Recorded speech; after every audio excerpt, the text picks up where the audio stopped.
அன்பான பெற்றோர்களே, ஆசிரியர்களே, மாணவர்களே வணக்கம்.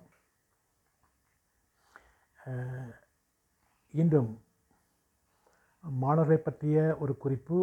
இதிலே பெற்றோர்கள்,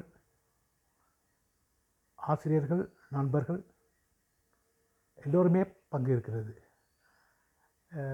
இப்பொழுது பாடசாலை மட்டத்திலே, குழந்தைகள் மட்டத்திலே அன்பு செலுத்துவதிலே மிகவும் ஆர்வமாக இருக்கிறார்கள்.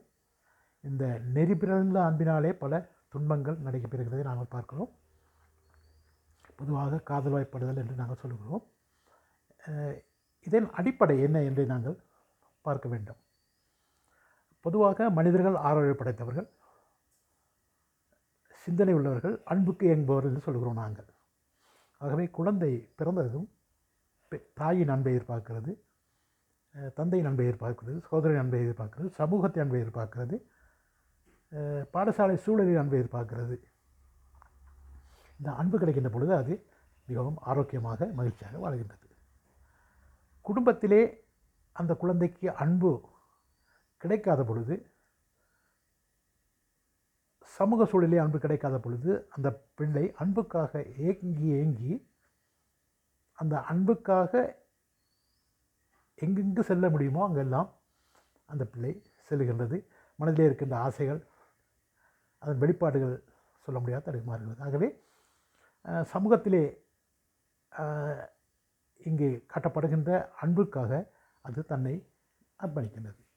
அங்கே சமூகத்திலே காட்டுகின்ற கபடமான, ஏமாற்றுத்தனமான போதை வஸ்துக்கள் மற்றும் பல தீய காரியங்கள் சிந்தனையிலே கொண்டவர்களின் அன்புக்கு அது அடிமையாகி அது பிழையான வழியிலே இட்டு செல்கின்றது. ஆகவே அதில் பொதுவாக அது குடும்பத்திலே உள்ளவர்கள், சமூகத்தில் உள்ளவர்கள் அந்த குழந்தையோடு அன்பாக இருந்தால் அது நெறிப்படுவதற்கு காரணமில்லை. அதே போல தான் பாடசாலைக்கு வந்த பின்னர் அதற்கு ஓரளவு சுதந்திரம் கிடைக்கிறது. வகுப்பறையிலே,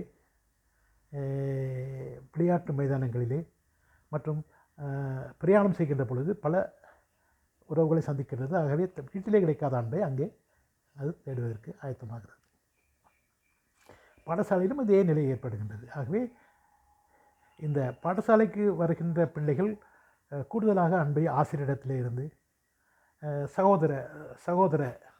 சகோதரிகளிடமிருந்து எதிர்பார்க்கின்ற பொழுது அந்த அன்பும் கிடைக்காத பொழுது அது என்ன செய்கின்றது, ஏதோ ஒரு பிள்ளையான ஒரு அன்பை தேடி அங்கே செல்கின்ற பொழுதுதான் அங்கே போதை வஸ்து பாய்ப்பவர்கள், குடிகாரர்கள், கெட்ட சிந்தனை கொண்டவர்கள். அந்த குழந்தைக்கு வயது வித்தியாசம் என்பது அங்கே பெரிதாக இருக்காது.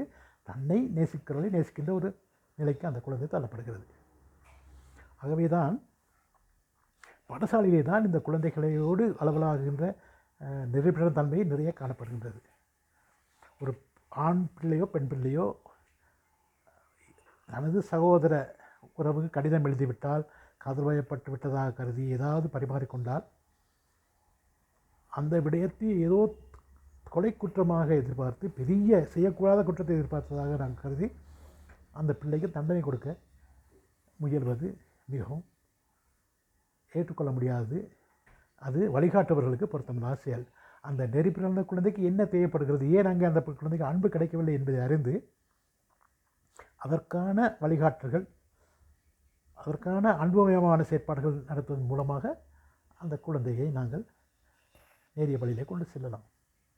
ஏதோ ஒரு குழந்தை ஒரு தவறு செய்து விட்டது என்பதற்காக அதை அந்த இடத்திலே கொலை செய்வது என்பது கல்விக்கு பொருத்தமானதல்ல, கல்விக்கு அழகானதும். ஆகவே கல்வி என்பது நல்லது கெட்டதை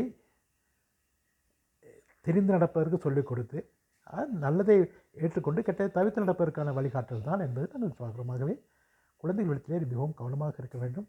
இதிலே பெற்றோர்கள், சமூகம், சூழல், பாடசாலை என்பன முக்கியம் வைக்கின்றன. ஆகவே அந்த குழந்தைகளுக்கு நாங்கள் அன்புமயமான வழிகாட்டில் ஈடுபட்டு குழந்தையை வளர்த்தெடுப்பதற்கு நாங்கள் பயன்படுத்துவோம்.